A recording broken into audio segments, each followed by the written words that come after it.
señores, estamos de regreso con Matinal. Gracias por seguir en sintonía. Vamos con nuestra primera entrevista del día. Está con nosotros el diputado Julito Furcal, quien además es vocero del Partido Revolucionario Moderno en la Cámara de Diputados, a propósito, bueno, de los retos que tendrán en una nueva legislatura. Bienvenido.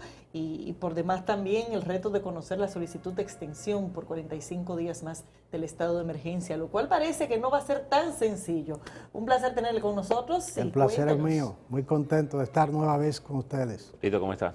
Muy bien, muy bien. ¿Cómo se ve el asunto ese de la solicitud del nuevo estado de emergencia? Porque hay mucha gente que está diciendo, bueno, pero ya hay más del 50% vacunado, hay provincias que están libres, ya todo el mundo está en la calle, los negocios están abiertos. Entonces, ¿por qué 45 días de estado de emergencia?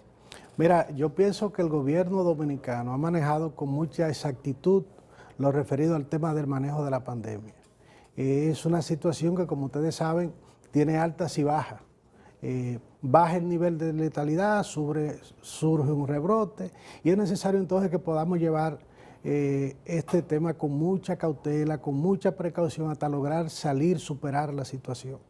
De tal manera que la solicitud que ha hecho el Poder Ejecutivo para una extensión por 45 días más del estado de emergencia, yo creo que debe ser aprobada por el Congreso de la República. De hecho, está en agenda para ser conocida en el marco de esta semana, probablemente mañana va a ser conocida. Nosotros aspiramos a que pueda haber el nivel de sensatez de la población, que no veamos esto como un elemento de carácter político, sino como una necesidad en torno a la realidad de la salud del pueblo dominicano. El gobierno ha manejado muy bien el proceso y no hay por qué arriesgarse ahora. El estado de emergencia no significa necesariamente que haya que tomar todas las medidas restrictivas que establece la Constitución de la República, ni tiene que ver, como han dicho algunos, con el hecho de adelantar procesos, lo que tiene que ver con niveles de contrataciones públicas, porque no es para eso el estado de emergencia, no es verdad que el Estado es para eso, ni que se ha hecho ese tipo de cosas, sino con una visión que tiene el Ejecutivo, que tiene el Gabinete de Salud, de la necesidad de que sigamos manejando con niveles de ecuanimidad este proceso y sacar a la población. Pero con la propia publicidad. ¿Perdón? Se contradice que un gobierno esté pidiendo 45 estados más de emergencia con la publicidad que está haciendo de la gran cantidad de vacunados y del éxito que hemos tenido en esa área. Sí, pero justamente lo que justifica que hay que continuar con el Estado es el hecho de que hemos avanzado en la vacuna, pero de que falta una gran franja de la población dominicana que no se ha vacunado y tú no la puedes dejar al libre albedrío. Es necesario que sigamos tomando medidas de control para que podamos definitivamente controlar esta situación. Diputado, que afecta, tenemos rebrote en varias partes del mundo en este momento. Sí, entonces es necesario prever para que la República Dominicana no vuelva a caer en esa situación y es lo que está haciendo el gobierno. de hecho, el gobierno solo ha liberado al Distrito Nacional y la provincia de la Altagracia. Es decir, que hay 30 provincias todavía que están en situación de observancia. Sin embargo, más que los 45 días de emergencia digamos, de estado especial, que es un margen que el gobierno siempre conserva para tomar medidas precautorias sin tener los límites que puede establecerlo. Sin embargo, el gobierno no ha logrado tener el control de los protocolos, que tal vez es la parte más delicada para evitar justamente que pueda haber rebrote en esa situación. ¿Qué puede hacer el gobierno en ese sentido? Mira, el pueblo dominicano le gusta lo prohibido, a la gente le gusta lo prohibido. Mayor esfuerzo del que ha hecho el gobierno para que la gente asuma el nivel de conciencia y pueda observar los protocolos que ha establecido el Ministerio de Salud Pública no se puede hacer. Los esfuerzos han sido descomunales, pero a la gente le gusta precisamente participar de lo prohibido. El hecho de que hoy nosotros tengamos todavía 30 provincias que no han sido liberadas justifica la necesidad de que se pueda continuar con el estado de emergencia. Es una especie de salvaguarda que quiere tener el gobierno, el Ejecutivo dominicano, para si en cualquier momento fuera necesario tomar alguna medida de control, no tener que hacer una convocatoria a la carrera del Congreso de la República. Esa es una apreciación interesante porque tendríamos que descubrir algunas cosas que quisiéramos lograr y prohibirse a la gente para que entonces se lo haga lo contrario. Pero además, Percio, hay que decir que las actividades económicas y comerciales están prácticamente abiertas en la República Dominicana, ya el toque de queda es a partir de las 11 de la noche, libre circulación a partir de la 1 de la mañana, y yo quiero que tú me digas qué puede hacer una gente a la 1 de la mañana en la calle. Eso depende a quien usted se lo pregunte. Solo aquel que anda en teteo no le pregunte a Percio, puede justificar. No, es una forma de decir, porque Percio se acuesta a las 9. Exacto.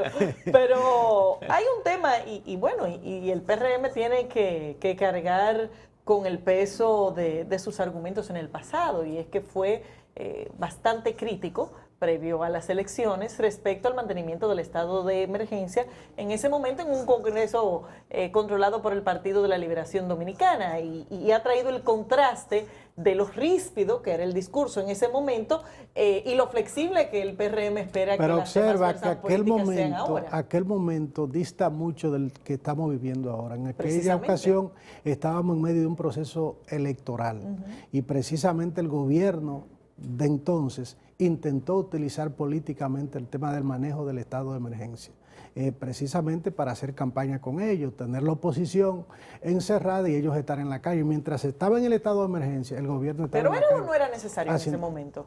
Siempre ha sido necesario. Diputado, Lo que hemos dicho es que hay que manejarlo con niveles de ecuanimidad. Ahora no hay proceso político electoral. La República Dominicana lo que va es un proceso ascendente de superación de esa situación de la pandemia del COVID-19, y lo que tenemos que irla llevando con prudencia, sin prisa, pero sin pausa, para tratar de resolver el problema. Lo que dice Laura es que en ese tiempo que estábamos en medio de la pandemia, ustedes no querían dar ni siquiera 15 días. Sin embargo, Gerardino, aprobamos todos los estados de emergencia. El PRM votó por todos los estados de emergencia que se sometieron en el Congreso de la República, aún en medio de esa situación electoral que estamos viviendo en la República Dominicana. Tiene que llegar un momento en que el país se fortalezcan tanto las instituciones, la institucionalidad sea tan poderosa, que lo que impere sea el criterio de la aplicación de las leyes y las normativas en la República Dominicana, y que no sean utilizadas para proselitismo político, porque al final eso divide y limita que situaciones que son necesarias que le afrontemos todos los sectores políticos, sociales, religiosos, empresariales, entonces la población quede dividida porque unos quieran sacar capital. Nadie está sacando ahora capital político con el tema del manejo del estado de emergencia, sino lo que se está sacando capital a la salud, procurando que el pueblo dominicano esté protegido. Mire, se dice que el ministro administrativo de la presidencia, José Ignacio Paliza, va a iniciar en el día de hoy la convocatoria, la invitación al liderazgo nacional, político, económico y social, con la idea de impulsar las reformas que el presidente expuso el miércoles pasado. Sin embargo, para el día de hoy está pautado la intervención al país del presidente Leonel Fernández, en la que se cree que pudiera romper la tregua que ha tenido con el gobierno. ¿Cuál es el ambiente que usted percibe como para sentarse en la mesa y discutir algunas de las reformas, por lo menos de las 12 reformas, incluyendo la reforma a la Constitución de la República que ha planteado el presidente? Mire, Luis Abinader va a pasar a la historia como el gran reformador y modernizador del Estado de la República Dominicana. La iniciativa que ha planteado el presidente de la República en este momento para trabajar unas 12 reformas, yo creo que debe ser asumida por todos los sectores de la vida nacional, porque procura fortalecer la institucionalidad democrática, la independencia de los poderes, la modernización y la eficientización del Estado dominicano, reducir la burocracia en el país. Y en ese sentido, todo el que siente el compromiso de que la República Dominicana siga avanzando, se siga modernizando, siga creciendo en su proceso de institucionalidad, yo creo que debe tener el sagrado deber de acudir a ese llamado y plantear sus opiniones. No es una convocatoria para el presidente imponer nada, sino para que se busque un consenso a partir del diálogo y que entre todos podamos establecer las reformas que necesita el país.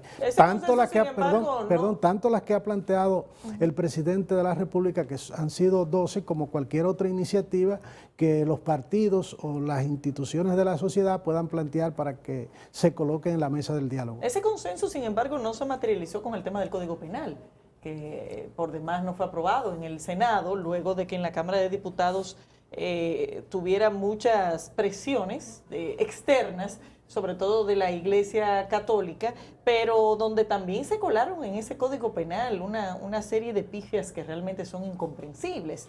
Entonces uno se pregunta si realmente se podrán lograr esas reformas que usted plantea y que ha manifestado el deseo de hacerlas el presidente de la República en el contexto de un ejercicio legislativo que es cuestionable. Mira, no registra la historia de los últimos años del Congreso de la República un proyecto de ley que haya sido más ampliamente discutido, consensuado, consultado que el proyecto de Código Penal. La Comisión de Justicia de la Cámara de Diputados estuvo poco más de 10 meses discutiendo, rediscutiendo, aprobamos en primera lectura el proyecto, lo enviamos de nuevo a comisión y fue sometido a consulta tanto de los sectores que entendían que habían elementos que no satisfacían sus expectativas como de profesionales expertos en el área que fueron consultados y que emitieron su opinión, que revisaron ese proyecto de código.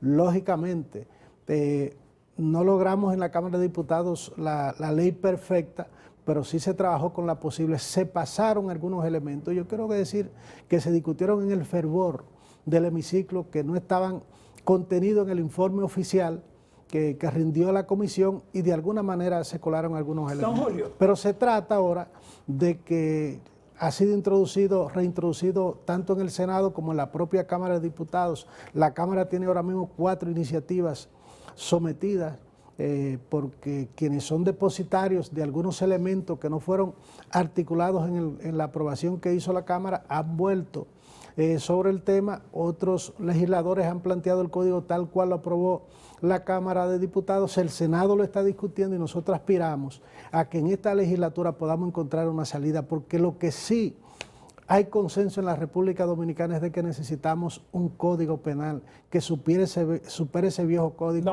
obsolescente, intrascendente, anacrónico, que de alguna manera represente una retranca para la aplicación de justicia. Si usted fuese a designar o a nombrar 5 proyectos de leyes que tengan prioridad 1A para la Cámara de Diputados ahora en esta nueva legislatura que se inicia, ¿cuáles serían esos? En primer lugar, el Código Penal, la Ley de Seguridad Social, Ley de Ordenamiento Territorial, que es un proyecto que tiene mucho tiempo, la Ley del Agua, Ley Burocracia Cero, la Ley del Referéndum Aprobatorio, la Ley de Extinción de Dominio, entre otros proyectos que están ahí en la Cámara de Diputados, algunos de los cuales tienen 15 y 20 años siendo discutidos, no ha habido forma de que puedan salir. Nosotros aspiramos a que así... Salir. ¿Perdón? Siguen sin salir. Sí, eso es que aspiramos a que puedan salir. Nosotros quisiéramos que esta segunda legislatura pudiese ser tan productiva como la pasada, en la que aprobamos más de 37 leyes en la Cámara de Diputados, lo que no tiene precedente en la historia reciente del Congreso de la República, que en una legislatura se aprueben tantas iniciativas inclusive importantes, muchísimas resoluciones. Nosotros, por ejemplo, en el último mes de esta legislatura supimos sesionar hasta 2 veces al día para sacar iniciativas que entendíamos que eran importantes para el país, tanto de interés de la sociedad como algunas del Ejecutivo y del propio Congreso. Pero en realidad para compensar el tiempo, porque el tema de la pandemia accidentó mucho las sesiones. No, pero no crea. La Cámara de Diputados aún y el Senado de la República aún en medio de la pandemia siguió sesionando, seguimos trabajando en comisiones. El receso fue hace alrededor de, digamos, de 8 o 9 meses, en el que tuvimos alrededor de un mes y medio, 2, sin sesionar, pero a partir de ahí nosotros sesionamos. Esta semana vamos a sesionar 3 veces. El análisis que se ha hecho del cierre de la legislatura muestra, primero, un ejercicio que deja que desear desde el punto de vista de que la mayor parte de los proyectos que fueron aprobados fueron los impulsados por el Poder Ejecutivo, lo cual no es distinto de lo que ha ocurrido en otras ocasiones, pero definitivamente no es una mejoría. Eso por un lado. Y por el otro lado sigue llamando poderosamente la atención la gran cantidad de proyectos que se someten, que al final son resoluciones que pretenden que se logren los diputados y no realmente proyectos de fondo que vengan a cambiar temas estructurales del país. Sí, mira, primero no tiene nada de malo que el Congreso apruebe una iniciativa que llegue del Ejecutivo. Si No, lo que tiene de malo es que sean solo esas. Hay que decir que es la primera vez en lo que yo conozco que el presidente de la República es capaz de convocar el liderazgo del Congreso de la República para sentar a discutir proyectos e iniciativas de ley. En 3 ocasiones, el presidente de la República se reunió con el vocerato y la comisión coordinadora de la Cámara de Diputados, reunión conjunta con ambas comisiones coordinadoras y los voceros del Senado y de la Cámara para discutir iniciativas, plantear las iniciativas que tenía el Ejecutivo, pero también las iniciativas que tiene el Congreso de la República. El hecho de que hayan salido iniciativas que sean justamente procedentes del Ejecutivo no tiene nada de malo. Con el tema de las resoluciones, mira, las resoluciones no son vinculantes, no obligan a ningún funcionario ni al presidente de la República a aplicarla. La resolución es una especie de sugerencia, de recomendación que hace el legislador, y una forma del legislador llegar con sus iniciativas, sus inquietudes a los funcionarios, y que su electorado, sus electores, sepan que él está trabajando en favor de su demarcación territorial. ¿No es una pérdida de tiempo esa resolución? Yo no diría que es una pérdida de tiempo, pero no tiene la trascendencia de una iniciativa de ley. Yo pienso ¿Por qué que se concentran en eso entonces los ¿Perdón? diputados? ¿Por qué los diputados se concentran en eso? Bueno, porque si hay un diputado, si el barrio Pueblo Nuevo me pide que quiere que le construyan un puente y yo no tengo acceso al funcionario de turno, entonces yo prefiero someter una iniciativa de resolución para que llegue por vía institucional. Eso todavía yo pienso que forma parte de la debilidad institucional que acusa la República Dominicana. Yo soy poco dado a someter iniciativas de resolución, prefiero comunicarme con los funcionarios. Si no tengo acceso, le envío una comunicación planteándole la iniciativa, porque al fin y al cabo no obliga, aunque tengo que decir que muchas iniciativas de resoluciones que han sido aprobadas por la Cámara de Diputados han sido tomadas en cuenta tanto por el presidente de la República como por funcionarios específicos a las que han llegado esas recomendaciones, porque la Cámara la aprueba y le envía inmediatamente. Pero una cosa final, ¿por qué si el presidente ha hecho todos estos encuentros con los voceros y ha discutido las prioridades del gobierno, ha dado tanto trabajo sacar proyectos específicos como la ley de dominio, la ley de agua, que el presidente la de ordenamiento territorial? Mire, la ley de extinción de dominio está avanzada en su proceso de discusión. Hay una comisión bicameral que está trabajando y en esta legislatura va a ser aprobada. La ley de agua lleva un proceso, como yo le he dicho, tiene alrededor de 15 años dando vueltas en el Congreso de la República. 15 y nosotros, no, diputado, 30. 15. 30. Y nosotros, bueno, tú eres más viejito que yo. Sí, la registró la primera. Tiene mucho tiempo para que gracias por estar con nosotros. En un término. Dándole seguimiento Pero a eso. para concluir en la idea, nosotros tenemos como prioridad, dentro de la agenda priorizada que va a establecer la Cámara de Diputados, esos 3 proyectos van a estar colocados ahí. Ustedes verán que vamos a tener una legislatura altamente productiva, mucho más que como fue la pasada, que fue muy buena en la Cámara de Diputados. Muy bien, pues gracias. Señores, despedimos a Julito Furcal, vocero del Partido Revolucionario Moderno en la Cámara de Diputados. Vamos a dar una pausa y ya volvemos.